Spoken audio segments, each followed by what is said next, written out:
This first session of practice, we're going to be making use of just two rudiments, the single stroke rolls and the double stroke rolls. We'll start off with the singles. You know what the single stroke is. Don't try to play. Do you understand? Why I'm saying this is, so about the past few years of me being a professional drum teacher, there's something I've noticed about some of my students that are actually crushing it and becoming really amazing drummers by the day. Now, during classes with me, I always recommend the practice routine. And over time, I begin to notice a margin between those that follow this practice routine religiously and those that don't. Now, the reason is this practice routine helps you improve your speed, endurance, coordination, flexibility, and flow. Now, if you look closely at those 5 things I just mentioned, you'll notice that these are traits that are found in almost every great drummer. Today, I want to show you this practice routine, but very importantly, I want you to note that if you're not ready to put in the work, this isn't for you. You sound bad for a while. Some of the exercises are going to be very uncomfortable, but one thing I'm challenging you to do is mark this video, come back to it every day for the next 14 days to 30 days, and then let me know how you feel after that span. You're not going to stop after then, but just let me know how much better your drumming has gotten. Now, the first things we'll work on are speed and endurance. Now, I understand you'll not be playing fast always, but we want to use speed as a tool to build your endurance. Now, for this first session of practice, we're going to be making use of just two rudiments, the single stroke rolls and the double stroke rolls. We'll start off with the singles. You know what the single stroke is. Now, there's something I want you to note. We're going to get to the point where we're going to push the single stroke roll to the fastest possible tempo we can play it at. But starting off, I want you to do something. Make sure you can play the singles clean enough. If you've not gotten to the point where you can play it like this, don't try to play. Do you understand? Why I'm saying this is, no matter how slow you are, any tempo can get challenging. As far as once you begin to elongate it, it begins to feel challenging. So typically I recommend 10 minutes for this particular session. It can actually exceed, because what we're doing is actually 2 sets of 3 minutes each.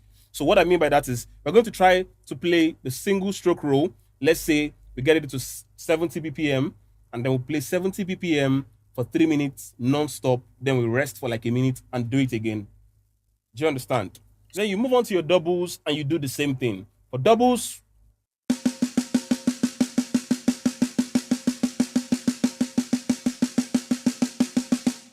make sure you're keeping track of the tempo you are at, and make sure you at no point sacrifice technique for speed. Make sure you're always watching, like make a video of yourself so you can see how you look like, what your fingers look like, what your wrists look like when you're doing this, and never sacrifice technique for speed. Do the same thing, 2 sets, 3 minutes each. Now, when you want to take this stuff to the next level, what our advice is, you now begin to apply something called progressive overload. Now, you're beginning to add some BPMs here and there. You can add like 5 BPM. If you're at 70, you go to 75. From 75, you go to 80. Do you understand? Now, what this does is it keeps you on your toes. You're not, at the comfort zone. You try to push it to the next level, push it to the next level. Now, there's something I always tell my students. Once you get to a point where it begins to feel tricky and it feels too hard, there's a trick most pro drummers use. You begin to add 1 BPM. You just add 1 BPM. Try with your metronome right now. If you just add 1 BPM, you won't notice a difference. So it's like you're tricking your muscles and your brain into thinking you're at the same tempo. By the time you've added 1 BPM and you play it for 1 minute, add another 1 BPM, play it for another 1 minute. When you do it for like 5 minutes, you've added 5 BPM. So what was supposed to be difficult by adding 5 BPM at once becomes easy by just adding 1 BPM. So you do that gradually. Now, for the next section of practice, what we'll be touching on here is flexibility. Flexibility refers to how freely you can move. Now, agility around the kit. Do you understand? Basic things like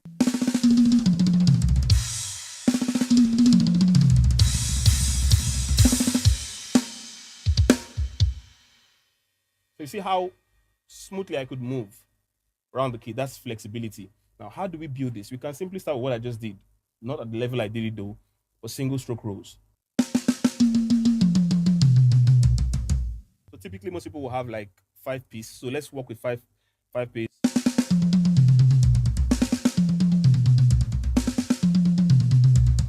So there's something tricky about, going round like this.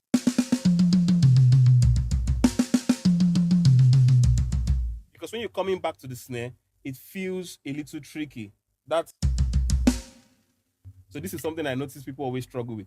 But what happens is, because you not always use this on stage, sometimes you might use it if you're trying to do like crazy solos, but you've pushed your body to a particular level that other simple things will get easier. So same principle with the rudiments earlier on. Try with the metronome and just try to increase your tempo gradually.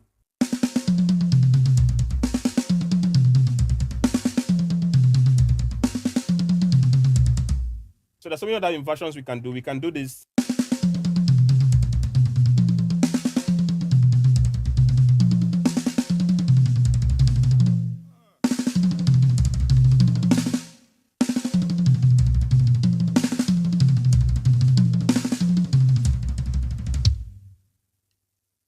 You see, for some reason, whenever you do exercises like this, it pushes you. It's even some form of cardio, if you ask me. But it helps so that when you're on stage, you don't feel those tightness. And these are things you can also do just before an event. Like you're trying to warm up and, free up your joints. So you can do very nice things on stage.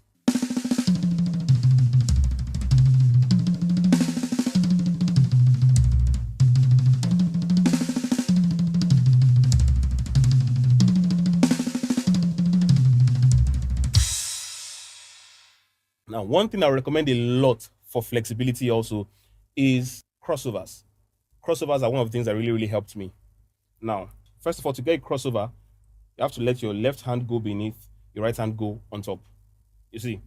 So, we're going to try to play singles, basically as triplets. So, singles, 1 triplet, 2 triplet, 3 triplet. So, now between the floor tom and the hi-hat, we'll try to look for the most distant part of the drums to do these crossovers. See? Right, left, right, left, right, left, right, left, right, left.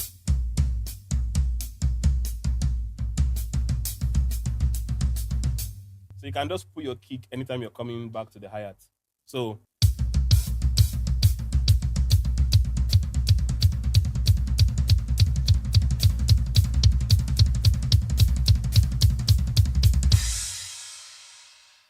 you see, if you're doing that with me, you see how challenging it can be.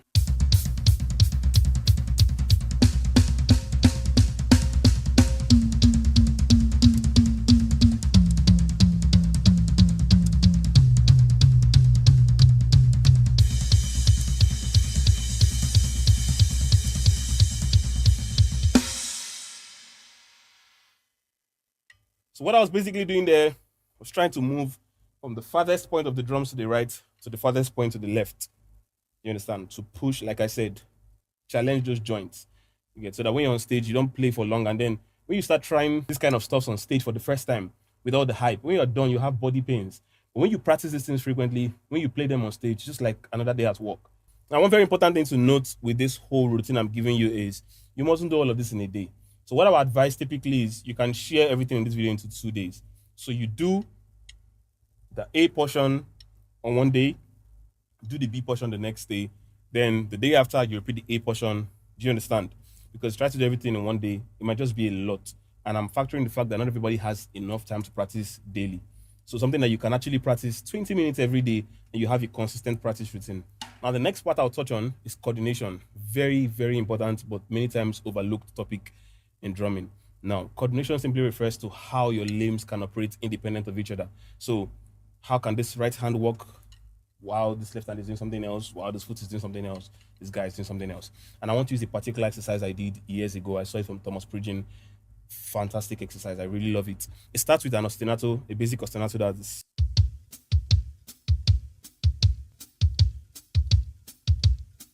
So if you're counting it, you can count it as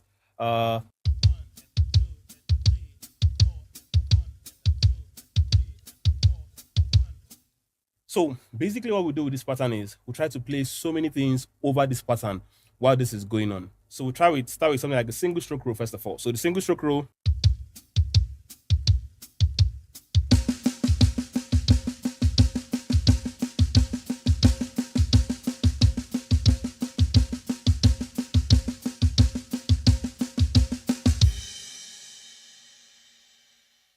You see?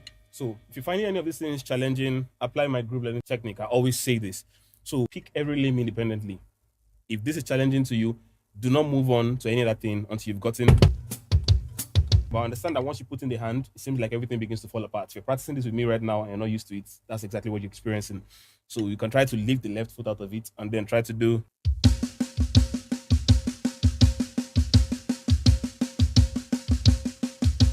Then we cannot try to do the right hand and the hands and then the left leg.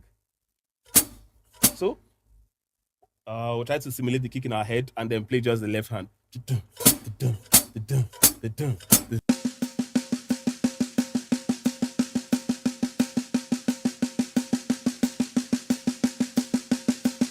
This is something I always tell students, and once they do it, it makes like night and day difference. Whenever you're playing a pattern, try to imagine the other pattern in your head. Like when we're trying to apply this group learning technique, try to make sure you're thinking of the other pattern that you're not playing.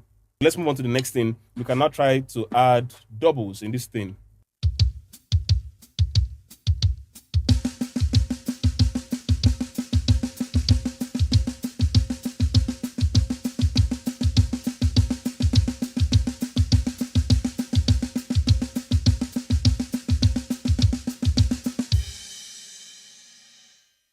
Add something else, single paradiddles.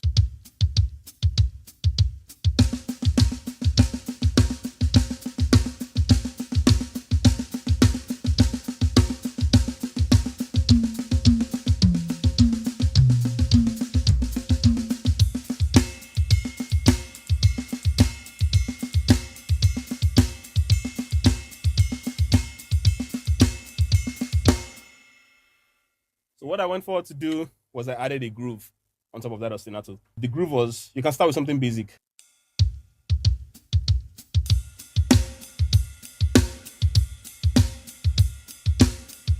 Eighth notes on the right, the ostinato on the foot, and then just playing like a normal phone groove, 2 and 4.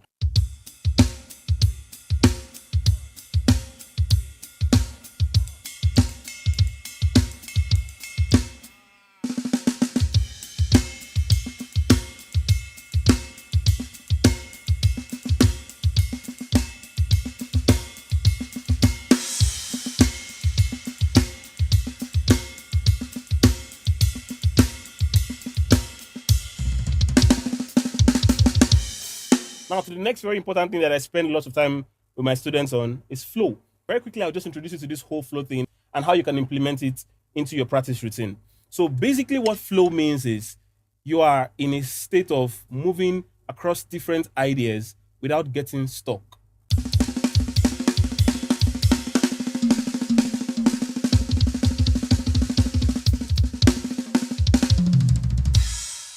And how is this flow even built? To me, it's a mental thing. It's a mental thing. And when you fix the mental aspect, then you bring it down to your physical aspect. Now, what we do, we'll pick 3 to 4 different ideas or 5. And then we'll try to play across all of them and see how well we can remember each of them. Now, the first idea is going to be right, left, kick. I know this is everyone on the internet right now, but that's not the only thing we're going to do. We're just using it because it's something basic. So right, left, kick. And then we'll move on to right, left, kick, right, left, kick. Then we'll go on to another pattern. So let me play it first of all. I'll go around everything and then I'll explain it properly. So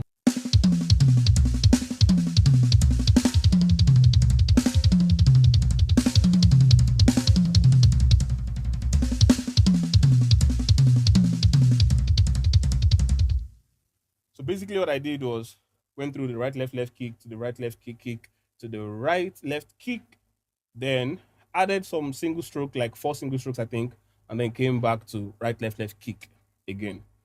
You see? So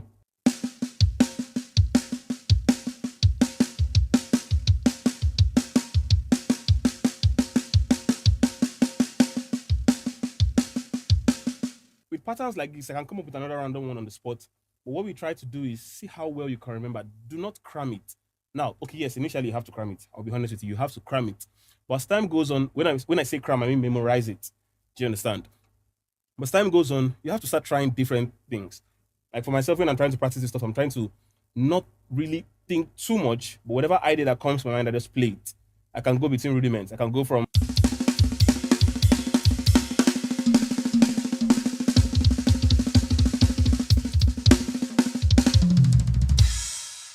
So if I was to be doing it solo and I did that, that's already something that can wow people. And this was just on the spot. Do you understand? So this is something I would advise, like that stuff I gave you, go from